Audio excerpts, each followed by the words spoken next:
Salut la compagnie, c'est Jules Melon et aujourd'hui dans la Ciné Critique, je vais à nouveau vous parler d'un film sorti en 1981 et qui fête donc, comme moi cette année, ses 40 ans, en vue de ce live spécial 1981 justement, que je fais ce dimanche 19 décembre à partir de 17 h sur ma chaîne.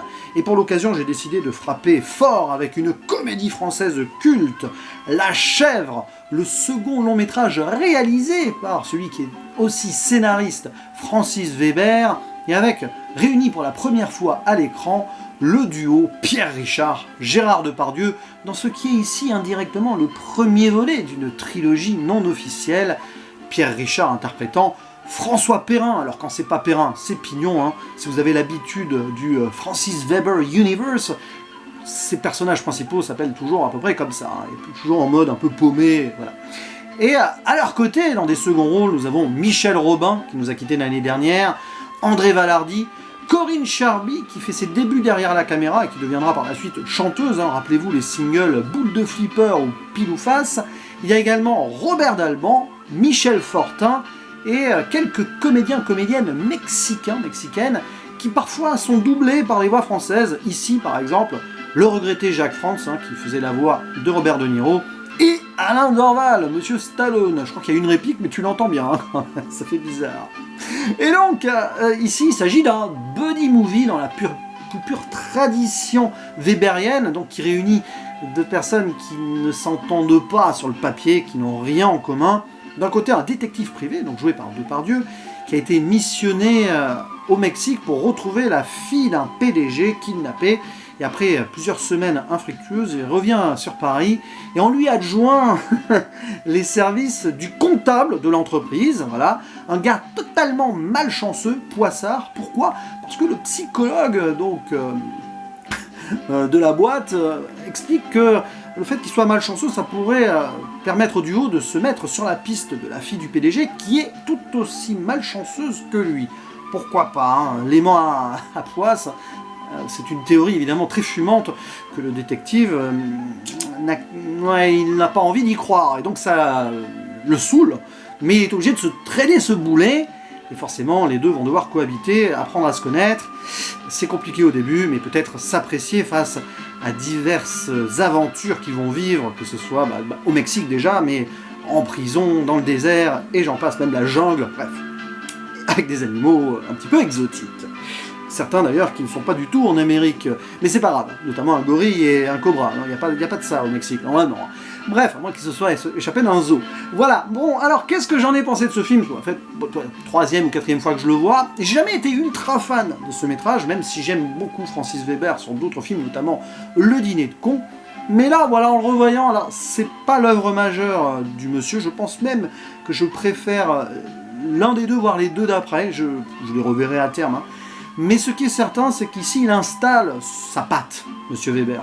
Alors déjà, dans Le Jouet, son premier long métrage, dont on avait parlé avec l'endimanché du ciné, je crois que c'était pendant le premier confinement, et que ça a été une découverte positive pour moi, on voyait déjà un Pierre Richard différent dans ses premiers métrages, où il était souvent en mode comique pur, maladroit, qui tombe et tout. Non, là, il y a aussi beaucoup d'émotions, et ici, ce n'est pas vraiment qu'il a deux pieds gauches ou deux mains gauches, voilà, c'est pas ça, c'est qu'il a pas le bol, et ça lui donne une dimension métaphysique qui fait que, à un moment, son compère, voilà, va s'attendrir, et nous, spectateurs, pareil. Et du coup, il y a une vraie alchimie qui se crée déjà entre Depardieu et Richard, hein, ça se confirmera sur les deux métrages d'après, et il se passe quelque chose qui fait que même si le scénario, c'est pas qu'il est bancal, c'est qu'il est inutile, j'ai envie de dire, enfin, c'est pas qu'il est inutile non plus, sinon il n'y a pas de film, vous voyez ce que je veux dire, mais on s'en fiche de l'évolution de celui-ci, je sais pas si la fille va être retrouvée ou non, et tous ces gangsters mexicains, etc. Est-ce qu'elle a été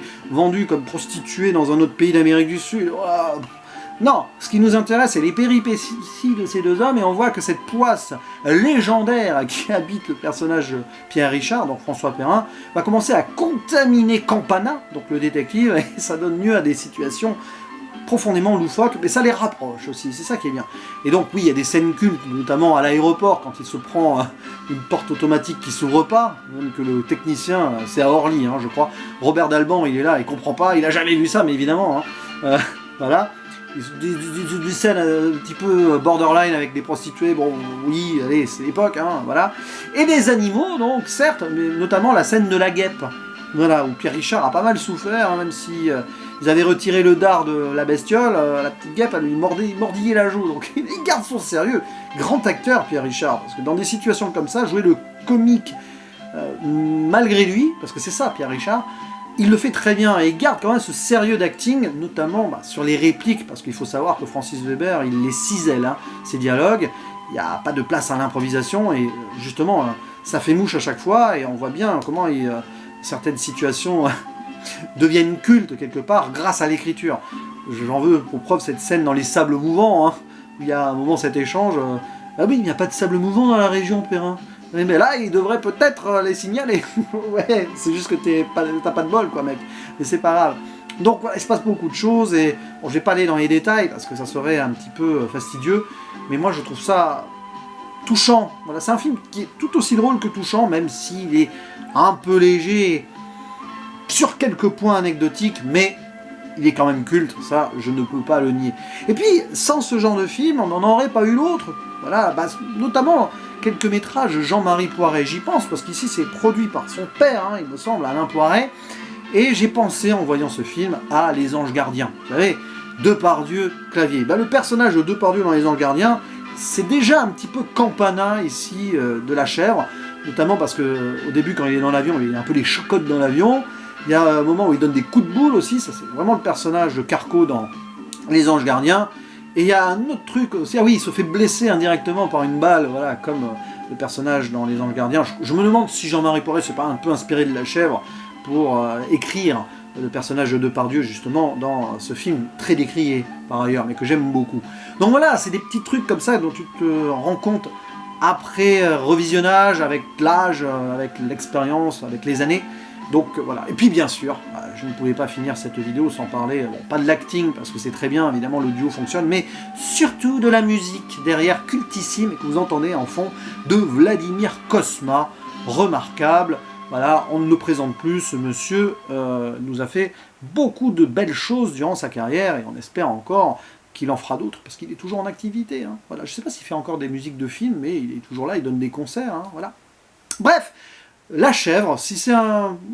Ouais, c'est pas forcément mon film préféré de 1981, non, loin de là, mais c'est quand même quelque chose qui a marqué cette année-là, donc je voulais en parler à tout prix. Et c'est à conseiller comme visionnage ou revisionnage durant les fêtes. Alors, c'est pas un film de Noël, mais c'est un film familial qui peut plaire à toutes les générations, je pense encore, même si les plus jeunes, peut-être qu'ils ne seront pas forcément sensibles à cet humour un peu décalé à certains moments, mais voilà. Ça reste quand même quelque chose de tout public qui peut traverser les générations. Bref, n'hésitez pas à dire en commentaire ce que vous pensez de La Chèvre. Est-ce que c'est votre Francis Weber préféré ou pas?